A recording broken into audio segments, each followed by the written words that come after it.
안녕하세요. 교통계획 용어와 개념 시리즈입니다. 이번 강의에서 집중적으로 살펴볼 주제는 통행 발생 회귀 모형입니다. 현상의 원리를 파악하기 위한 과학적 접근 방법은 크게 연역법과 귀납법으로 나눌 수 있습니다. 연역법은 기존의 이론이나 가설을 세워놓고 데이터를 통해 그 타당성을 확인하는 이론 중심의 접근이며, 귀납법은 구체적인 데이터 관찰을 통해 그 속에서 일반적인 법칙을 찾아내는 데이터 중심의 접근 방식입니다. 회귀 분석은 귀납적 연구 방법으로 활용되는 전형적 도구입니다. 통행 발생은 복잡하고 다양한 요소들로 영향받으며 명확한 이론적 가설을 사전에 먼저 정의하는 연역법 적용은 어렵기 때문에 데이터에서 원리를 찾는 귀납적 접근 방법이 적합하여 회귀 분석이 이용됩니다. 이러한 회귀 분석은 조사된 자료를 바탕으로 통행 발생량에 미치는 다양한 독립 변수들의 영향을 정량적으로 분석하고 해석할 수 있으며, 또한 탄탄한 통계학적 기반을 갖추고 있어 조사 자료 속 내포된 경험적 원리를 객관적이고 과학적으로 도출해낼 수 있게 합니다. 그래서 통행 생성과 통행 유인 모형 구축의 회귀 분석이 가장 보편적으로 사용되고 있습니다. 선형 회귀 분석은 관측된 데이터를 가장 잘 설명할 수 있는 최적의 직선을 찾는 분석입니다. 화면의 그림은 독립 변수가 하나인 단순 선형 회귀 분석의 예시입니다. 최소 자승법으로 이 선형 회귀식의 절편 알파와 기울기 베타가 추정됩니다. 최소 자승법은 실제 관측값과 회귀 직선 사이의 수직거리, 즉 잔차의 제곱합이 최소화되는 계수값을 찾는 방법입니다. 잔차는 관측치가 직선보다 위에 있으면 양의 값, 그리고 아래에 있으면 음의 값을 가지게 되므로 단순히 합치면 오차가 서로 상쇄되어 없어집니다. 그래서 잔차를 그냥 더하지 않고 제곱하여 더하고 있습니다. 잔차를 제곱하여 합산하면 오차의 상쇄를 막을 수 있을 뿐만 아니라 회귀선에서 멀리 떨어진 큰 오차에 더 큰 가중치를 부여하게 됩니다. 이러한 쾌소자승법은 큰 오차를 우선으로 줄이려는 속성을 가집니다. 이렇게 찾아낸 계수값인 절편은 독립변수가 0일 때의 종속변수 기본값을 의미하며, 기울기는 독립변수 x가 한 단위 변화할 때 종속변수 y가 얼마나 변화하는지를 나타냅니다. 즉, 베타는 변화량의 비율로서 소득이나 인구 같은 독립변수가 통행 발생량에 미치는 영향력의 크기를 묘사합니다. 회귀 분석은 평균값만으로는 알 수 없었던 데이터의 상관관계를 찾아내어 독립변수의 변화량으로 종속변수 값을 예측 추정하는 분석 도구입니다. 회귀 분석으로 찾은 회귀식이 실제의 관측 자료를 얼마나 잘 설명하는지 통계적 검증이 필요합니다. 모형 전체의 설명력, 즉 모형 적합도 검증이 필요하며, 가장 보편적 통계량으로 결정계수 R제곱이 있습니다. 결정계수를 구하는 수식은 화면에 있는 바와 같습니다. 이 수식에서 알 수 있듯이 결정계수는 종속변수 평균값으로만 설명 안 되던 전체 오차 변동 중에 회귀식으로 설명된 변동이 차지하는 비율입니다. 즉, 결정계수 값이 0.7이라면 이는 모형의 독립변수들이 종속변수 변화의 70%를 설명하고 있다는 의미입니다. 이러한 결정계수는 독립변수가 추가되면 통계적 유의성과 상관없이 값이 항상 커지는 성향이 있습니다. 따라서 독립변수의 개수가 서로 다른 회귀식 모형들을 통계적으로 정확히 비교하기 위해서는 독립변수의 숫자에 따른 자유도를 반영한 조정 결정계수로 비교하게 됩니다. F통계량은 모형 전체의 통계적 유의성을 검증하기 위한 통계량입니다. 즉, 회귀식으로 예측된 값이 평균값으로 예측된 값보다 통계적으로 얼마나 우월한지 검증하는 모형 적합성 지표입니다. 통행 발생 분석 실무에서는 독립변수를 시작부터 논리적으로 타당한 변수로 선정하고 있습니다. 따라서 모든 독립변수의 개수가 0이라는 귀무가설, 즉 독립변수가 종속변수를 전혀 설명하지 못한다는 가설은 대부분 기각됩니다. 따라서 하나의 회귀식 검정 시에는 불필요한 통계량 검증처럼 보이지만, 두 개의 서로 다른 회귀 모형 중 어떤 모형이 더 유의미하고 안정적인가를 비교할 때는 F통계량은 중요한 판단 근거를 제공하게 됩니다. 회귀 분석의 각 독립변수가 실제로 유의미한지도 통계적으로 검증할 필요가 있습니다. 주로 T통계량과 유의 확률인 P값이 이용됩니다. T 통계량은 특정 독립변수의 회귀계수, 즉 베타값이 0이라는 귀무가설을 검증하는 통계량입니다. 일반적으로 유의 수준 알파를 0.05로 설정할 경우 T 통계량의 절대값이 약 1.96보다 크면 해당 계수가 0이라는 귀무가설을 기각하며 통계적으로 유의하다고 판단합니다. 엄격한 기준이 필요할 경우 유의 수준을 0.01로 설정하고 T 통계량을 2.58 기준으로 적용하기도 합니다. T 통계량은 추정된 회귀계수 값을 계수의 표준 오차로 나눈 값입니다. 따라서 계수값이 클수록 또는 계수 표준 오차가 작을수록 T 통계량은 커집니다. 통계적으로 보면 만약 계수의 참값이 0이라면 T 통계량이 1.96보다 크게 관측될 확률은 5%에 불과합니다.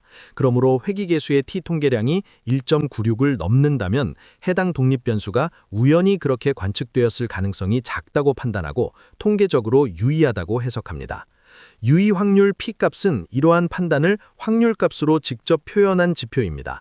P값은 계수값이 0이라는 귀무가설이 참일 때 현재 관측된 T 통계량보다 더 큰 값이 나올 확률입니다. 따라서 P값이 0.05 이하라면 이는 T 통계량이 1.96을 넘는 것과 동일한 의미를 가집니다. 즉 T 통계량과 유의 확률 P값은 표현 방식만 다를 뿐 동일한 통계적 판단을 제공하는 지표입니다. T 통계량의 크기를 결정하는 중요한 요소는 회귀계수의 표준오차입니다. 화면의 수식에서 볼 수 있듯이 독립변수 관측값이 평균값 근처에 몰려 있으면 표준 편차가 커지고 따라서 T 통계량이 적어지므로 회귀계수의 유의성은 떨어집니다. 반대로 관측값이 평균으로부터 넓게 분산되어 있으면 상대적으로 적은 표분수라도 회귀계수의 표준오차가 작아지고 통계적 유의성은 높아집니다. 이 점은 통행 발생 분석을 위한 자료 수집에 중요한 시사점을 제공합니다. 단순히 표본수를 늘리는 것뿐만 아니라 독립변수가 다양한 범위에 걸쳐 고르게 분포되도록 자료를 수집하면 유의성 높은 회귀모형 구축에 도움된다는 사실을 보여줍니다.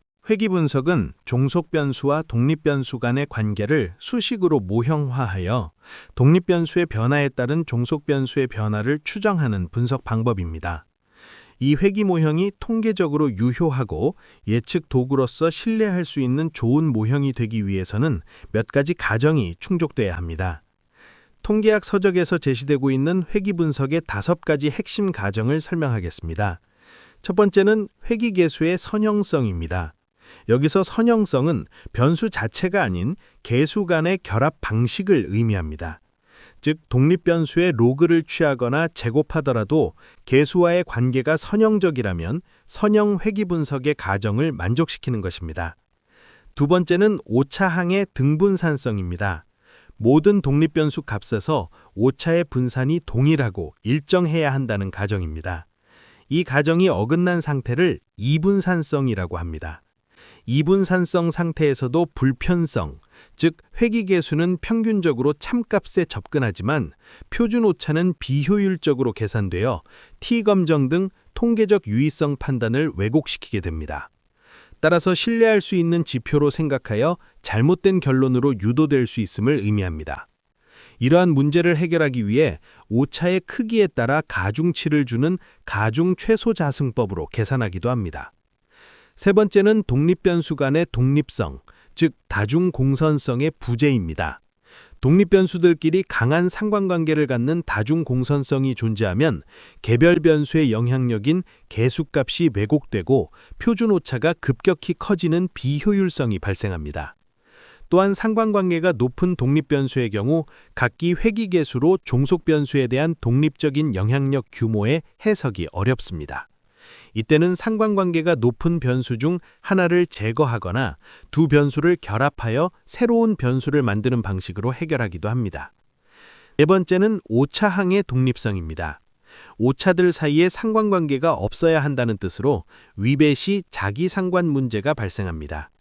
주로 시계열 자료에서 나타나며 표준오차를 과소 혹은 과대 추정하게 합니다. 이를 해결하기 위해 시차 변수를 넣거나 일반화 최소자승법을 사용하여 문제를 해결하기도 합니다.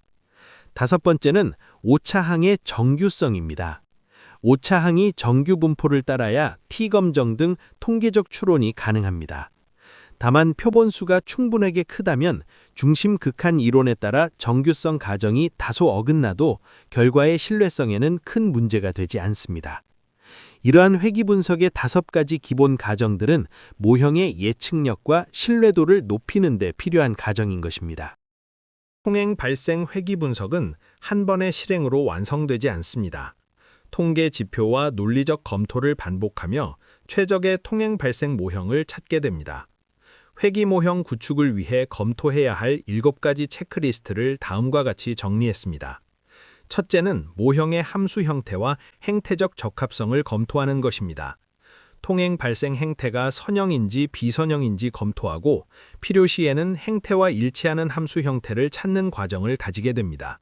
즉, 선형 회귀식도 로그와 같이 변수 변환을 통해 비선형 관계로 표현할 수 있습니다. 둘째는 종속 변수의 독립 변수와 상관관계성과 인과관계성을 검토하는 것입니다. 그리고 독립 변수 간의 상관계수가 높은 경우는 다중 공선성 문제 가능성이 있는지도 검토해야 합니다. 셋째는 정책 민감도 및 자료 가용성을 검토하는 것입니다.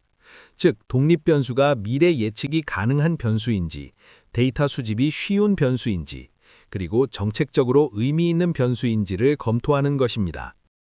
넷째는 회귀계수 부호와 크기의 이론적 일치성을 검토하는 것입니다. 통계값이 좋게 나와도 부호가 논리적이지 않으면 예측 모형으로 사용할 수 없습니다. 대체로 독립 변수 간의 다중공선성, 즉 상관관계가 높은 것이 원인일 경우가 있습니다. 다섯째는 상수항, 즉 절편 크기의 합리성을 검토하는 것입니다.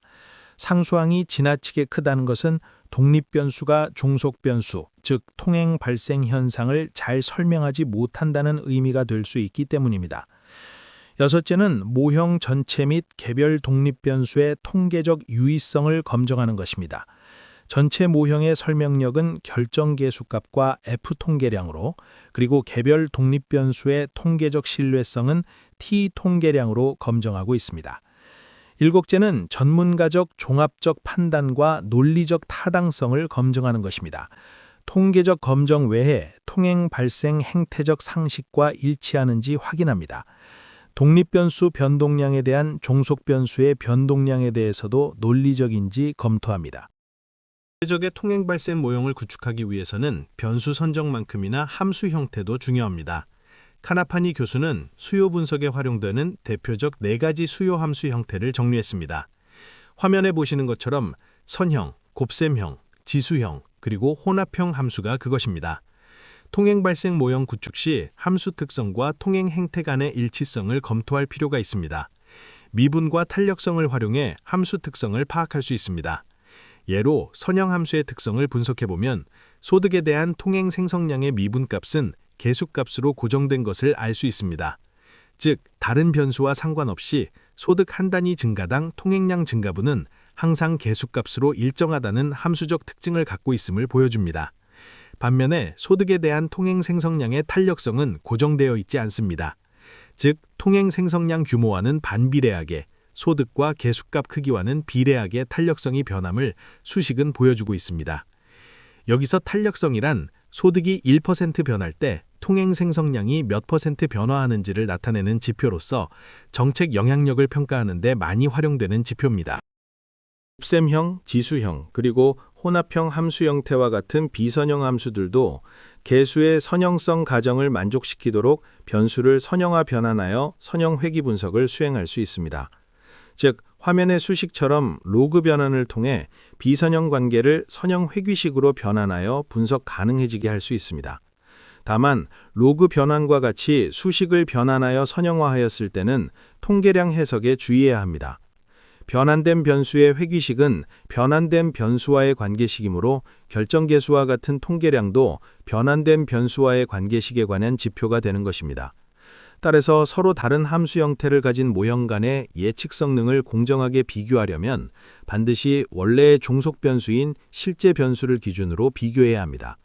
즉, 최적 모형 선택을 위해서는 원래의 변수 형태로 산출된 통계량으로 평가되어야 합니다. 통행 발생 모형을 정산할 때 사용할 수 있는 자료는 크게 2가지입니다. 하나는 설문조사에서 얻은 가구별 표본 자료이고 다른 하나는 이 표본을 모집단에 맞게 전수화하여 교통존 단위로 구축한 PA 행렬과 같은 자료입니다. 이 자료 중 어떤 자료를 회귀분석 입력 자료로 활용하느냐에 따라 통행 발생 회귀 모형을 구분하게 됩니다. 첫째는 개별 가구 데이터를 직접 사용한 가구 단위 기반 모형입니다. 화면의 첫째 예시 수식에 해당하는 모형이며 앞으로는 간단히 가구 단위 모형으로 부르겠습니다. 둘째는 교통존의 합계 자료를 사용한 교통존 단위 기반 합계 모형이며 존 단위 합계 모형으로 부르겠습니다. 셋째는 교통존별 가구당 평균값을 사용하는 교통존 단위 기반 평균 모형이며 존 단위 평균 모형으로 부르겠습니다. 장래 예측 단계에서는 미래의 개별 가구 속성을 일일이 예측하기가 어렵습니다.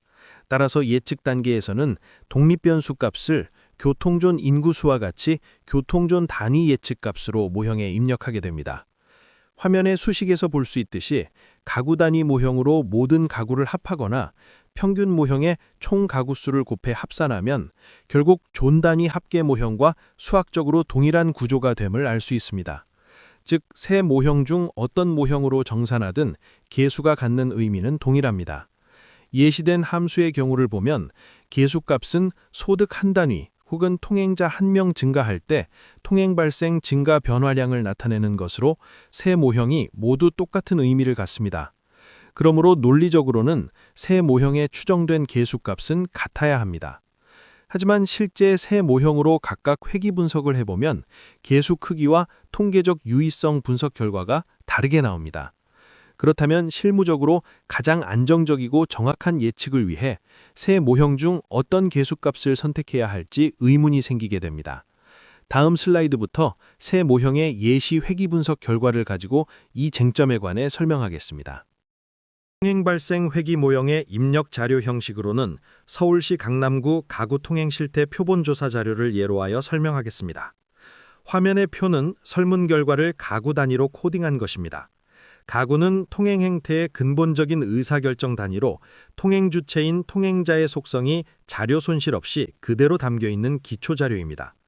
한국의 가구 단위 자료는 행정구역 코드와 표본 일련 번호를 결합한 가구 아이디를 사용합니다. 각 아이디 변호로 바구 원수, 미취학 아동수, 소득, 직업 등의 독립변수와 마지막 열의 종속 변수인 가구 총 통행 생성량 YH가 있습니다. 이 가구 단위 자료는 가구 간의 실제 변동이 그대로 담겨 있는 원천 자료입니다. 따라서 가구 단위 자료를 활용하면 통행자의 개별 통행 행태 본질이 반영된 회귀 개수가 추정됩니다. 다만 개별 가구마다 속성 변동이 크기 때문에 회귀 분석 시 결정계수 R² 값이 낮게 나오는 경향이 있으나 이는 가구 단위 모형이 열등하다는 의미는 아닙니다. 강조해서 다시 말하면 다른 집계 모형에 비해 결정계수 값이 낮다고 가구 단위 모형이 상대적으로 좋지 않다고 판단하면 안 됩니다. 화면 하단은 가구가 어떻게 존 단위로 집합화되는지를 보여줍니다. 특정 교통존 Z에 NZ개의 가구 표본이 있다고 가정합니다. 독립변수 Xi에 대하여 해당 존의 모든 가구 H의 값을 합산하면 교통존의 총계인 TXZ가 됩니다. 마찬가지로 각 가구의 통행량 YH를 모두 합하면 존의 총 통행 생성량인 TYZ가 계산됩니다. 그리고 이 총량을 가구수 NZ로 나누면 존의 평균값인 AXZ와 AYZ가 됩니다. 화면의 존 기반 합계와 평균 자료에서 볼 수 있듯이 예시된 교통존 Z의 NZ개 가구 자료는 압축되어 다 없어지고 각각 오직 한 줄의 자료만 남아 있습니다. 즉, 데이터를 합치거나 평균을 내면 개별 가구가 가졌던 독특한 변동성은 사라지고 하나의 대표값으로 압축되는 것입니다. 그러므로 가구 단위 모형은 가구와 가구 간의 미시적 변동을 반영하는 회귀식이고 교통존 단위 모형은 가구 간의 차이는 고려하지 않고 오직 교통존과 교통존 간의 거시적 총량 또는 평균값 변동만을 반영하는 회귀식인 것입니다. 이렇게 교통존의 대표값으로 압축된 자료의 경우 데이터 변동이 단순화됨에 따라 회귀 분석의 결정계수 값이 커지는 경향이 있습니다. 따라서 존 단위 모형이 가구 단위 모형의 결정계수 값보다 훨씬 크게 나왔다 하더라도 존 단위 모형이 더 신뢰성 높은 모형이라 단정할 수는 없습니다. 에서 설명한 회귀분석 체크리스트에 따라 가구 단위 회귀분석 결과 사례를 검토하겠습니다. 첫째는 모형의 함수 형태와 행태적 적합성 검토입니다. 사례의 모든 변수는 선형 관계로 설정됐습니다. 인구 관련 변수들은 선형적 접근이 논리적으로 보이지만 소득이나 차년 보유 대수 경우는 값이 커질수록 통행 발생량 증가율이 둔화하는 현상이 논리적일 것으로 추측됩니다. 따라서 향후 로그 변환 등을 통한 비선형 모형을 시도하여 통계적 적합도를 비교해 볼 수 있을 것입니다. 둘째는 종속 변수의 독립 변수와 상관관계성과 인과관계성의 검토입니다. 모든 독립 변수가 통행 발생량 종속 변수와 상관관계가 높고 논리적 타당성도 있다고 고려됩니다. 셋째는 정책 민감도 및 자료 가용성 검토입니다. 인구 관련 독립 변수의 장래 예측은 가능할 것으로 보이나 미래 소득을 정확히 예측하기는 쉽지 않으리라 추측됩니다. 미래 예측값 추정이 어려울 경우는 통계량이 좋더라도 실무적으로 모형 적용이 어렵습니다.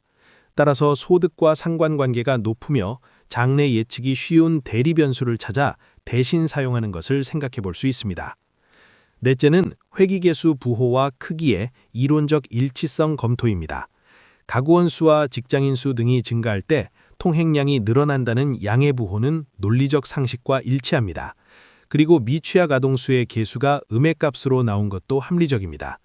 미취학 아동이 있는 가정의 경우 외출 활동에 제약받는 현실 상황을 반영한 것으로 상식과 일치합니다. 그리고 모형의 모든 계수값의 크기는 통행자들의 하루 활동량을 고려할 때 상식적 범위 안에 있다고 판단됩니다. 다섯째는 상수항의 합리성 검토입니다. 상수항이 약 -0.6으로 전체 통행 발생 규모와 비교했을 때 독립 변수들이 포착하지 못한 오차의 비중으로서 과도하지 않다고 고려됩니다. 상수항이 과도하게 크지 않으므로 독립 변수로 설명되는 부분은 상대적으로 크다고 판단됩니다. 여섯째는 모형 전체 및 개별 독립 변수의 통계적 유의성 검정입니다. F통계량은 매우 큰 값으로 모형 적합성의 유의성이 높은 것으로 평가됩니다. 결정계수 R제곱이 0.333으로 낮아 보일 수 있으나 가구별 변동이 큰 개별 자료라는 점을 고려할 때 양호한 결과로 고려됩니다. 그리고 모든 독립 변수의 T통계량이 1.96을 훨씬 상회하므로 95% 신뢰 수준 이상으로 통행 발생량에 유의미하게 영향 주는 것으로 분석되었습니다. 일곱째는 전문가적 종합 판단과 논리적 타당성 검증입니다. 사례의 가정 단위 모형은 통계적 안정성과 행태적 논리성을 갖추고 있다고 판단됩니다. 남구 사례 3가지 모형의 분석 결과를 비교하겠습니다. 화면의 표를 보시면 존 단위 합계 모형의 결정계수가 0.893으로 압도적으로 높고 그 다음으로 존 단위 평균 모형이 0.526으로 높습니다. 반면 가구 단위 모형은 0.333으로 가장 낮습니다. 하지만 단순히 결정계수 R² 값으로만 모형을 비교 판단하면 안 될 것입니다. 세 모형 정산 시 입력된 자료가 다르다는 점을 인식할 필요가 있습니다. 존 단위 합계 모형이 높은 설명력을 보인 것은 통행 행태를 잘 설명해서가 아니라 교통존 크기를 간접적으로 내포한 자료 속성 때문입니다. 즉, 교통존이 커지면 인구와 소득과 같은 독립변수 합계도 함께 커지므로 통행 발생량도 비례해서 함께 커집니다. 그러므로 소득이나 인구 독립변수가 통행 발생량에 미치는 행태적 영향보다는 교통존 크기에 의한 설명력 비중이 크게 된다는 의미입니다. 또한 통행저 개인의 통행 발생량 오차는 통행재가 많을수록 누적되기 때문에 교통존 크기가 커질수록 누적 오차도 커지고 따라서 오차 분산도 커집니다. 그 결과 존 단위 합계 모형은 이분산성 문제를 갖게 됩니다. 그 결과 회귀분석에서 추정된 계수값의 안정성과 신뢰성은 낮아집니다. 반면 존 단위 평균 모형의 경우 규모 효과는 없지만 평균화 과정에서 가구 간의 고유 변동성이 사라지고 중심 극한 이론에 따라 데이터의 분산이 작아집니다. 이러한 입력 잔료의 특성 차이가 가구 단위 모형보다 존 단위 평균 모형의 결정 계수값이 크게 나온 이유입니다. 더욱이 존 단위 평균 모형도 교통전 크기에 따라 오차 분산 크기가 다르게 되므로 역시 이분산성 문제가 있게 됩니다. 가구 단위 모형은 모든 변수가 통계적으로 매우 유의미한 결과가 나왔습니다. 반면에 존 단위 합계 모형에서는 차량 보유 대수가 통계적으로 유의성이 없이 나왔으며 직장인 수의 개수는 논리적이지 않게 음의 값이 나왔습니다. 존 단위 평균 모형 역시 직장인 수의 개수값이 음의 값으로 추정되어 논리적이지 못하며 차량 보유 대수와 직장인 수의 개수는 통계적으로 유의성이 없게 추정되었습니다. 세계 모형 회귀 분석 결과표에서 존 단위 합계 모형의 결정 개수는 거의 0.9인데 가구 단위 모형은 0.33 정도밖에 안 나온 이유는 화면의 산점도에서 가시적으로 볼 수 있습니다. 왼쪽 그림의 가구 단위 산점도를 보면 관측 자료 점들이 광범위하게 퍼져 있습니다. 이것은 개별 가구마다의 고유한 통행 특성이 있는 그대로 보여주는 자료 패턴이기 때문입니다. 개별 자료의 경우 잔차가 일반적으로 크기 때문에 결정 개수 값이 낮게 나오는 경향이 있습니다. 하지만 실제 통행 행태를 있는 그대로 보여주는 자료라는 장점을 갖고 있습니다. 반면 중앙의 존 단위 합계 산점도는 축약된 자료로서의 합계 자료가 직선상으로 흩어져 있는 것을 볼 수 있습니다. 이것이 바로 규모 효과, 즉 스케일 이펙트 현상입니다. 교통 존의 크기가 커지면 인구도 많아지고 따라서 통행 발생량 합계도 비례해서 커집니다. 이러한 비례 관계로 자료가 인위적으로 선형 관계를 형성하게 되고 따라서 결정 개수 값이 크게 나오는 경향이 있습니다. 이것은 통행 행태의 인과관계를 설명하는 것이라기보다는 교통 존 크기에 따른 독립 변수가 비례적으로 커짐에 따른 통계적 왜곡 현상이라 할 수 있습니다. 존 단위 평균 산점도를 보면 평균화 과정에서 가구 간의 차이가 평균으로 축약되고 중심 극한 이론에 따라 데이터 변동이 축소되면서 밀집된 분포 형태를 보여줍니다. 이러한 밀집된 자료 분포가 회기식 오차를 줄여 가구 단위 모형과 비교해 결정 개수 값을 크게 나오게 하는 경향이 있습니다. 모형을 공정하게 비교하기 위해 동일한 존 단위 합계 자료를 사용하여 존 단위 합계 모형과 같은 기준 상태로 모형의 결정 개수를 비교하였습니다. 즉, 화면의 수식과 같이 앞의 정산 과정에서 집합화 수중별로 추정된 새 모형의 독립변수 개수값을 적용하고 존 단위 합계 자료를 똑같이 입력 자료로 하여 예측치를 추정하였습니다. 추정된 예측치와 실제 관측치, 그리고 관측치의 평균값을 이용해 총 제곱 합계인 SST, 회기 제곱 합계인 SSR, 그리고 잔차 제곱 합계인 SSE를 계산했습니다. 그리고 SST, SSR, SSE 값을 이용해 가구 단위 모형과 존 단위 평균 모형의 결정 개수를 계산했습니다. 존 단위 합계 모형은 처음부터 존 단위 합계 자료로 정산된 것이므로 정산 결과 통계치를 그대로 사용할 수 있습니다. 이렇게 구한 결정 개수는 예측 단위를 동일한 기준에서 계산된 것이므로 새 모형의 예측 성능을 같은 기준에서 비교할 수 있게 됩니다. 이렇게 계산된 가구 단위 모형의 결정 개수는 0.867, 존 단위 평균 모형은 0.881이 나왔습니다. 같은 기준에서 계산된 결정 개수는 존 단위 합계 모형의 0.893과 큰 차이가 없음을 보여줍니다. 존 단위 합계 모형은 처음부터 존 단위 합계 자료로 정산된 것이므로 수학적으로 오차가 최적화된 결과임을 감안할 때 가구 단위 모형의 결정 개수 설명력은 사실상 존 단위 합계 모형과 유사한 수치라 할 수 있습니다. 결론적으로 규모 효과와 이분산성 문제와 같은 이론적 문제가 없으면서도 개별 가구의 행태적 인과관계를 본질적으로 반영하고 있는 가구 단위 모형이 예측 모형으로 가장 적합한 것입니다. 더욱이 사례 분석에서 볼 수 있듯이 동일한 기준에서 비교할 때 예측력도 유사합니다. 그러므로 행태적 인과관계를 반영하도록 정산 단계에서는 가구 단위 자료로 회기개수 값을 추정하고 예측 단계에서는 예측이 가능한 존 단위 입력 자료로 장래 통행 승성량을 예측하는 것이 과학적이고 합리적인 분석 방법인 것입니다. 시리즈 교통계획 용어와 개념을 시청해 주셔서 감사합니다. 다음 강의에서 집중적으로 살펴볼 주제는 통행 분포입니다. 감사합니다. 더 좋은 내용이 준비되도록 의견과 댓글 부탁드립니다. 그리고 설명이 도움되었다면 좋아요 또는 구독을 눌러 격려해 주세요.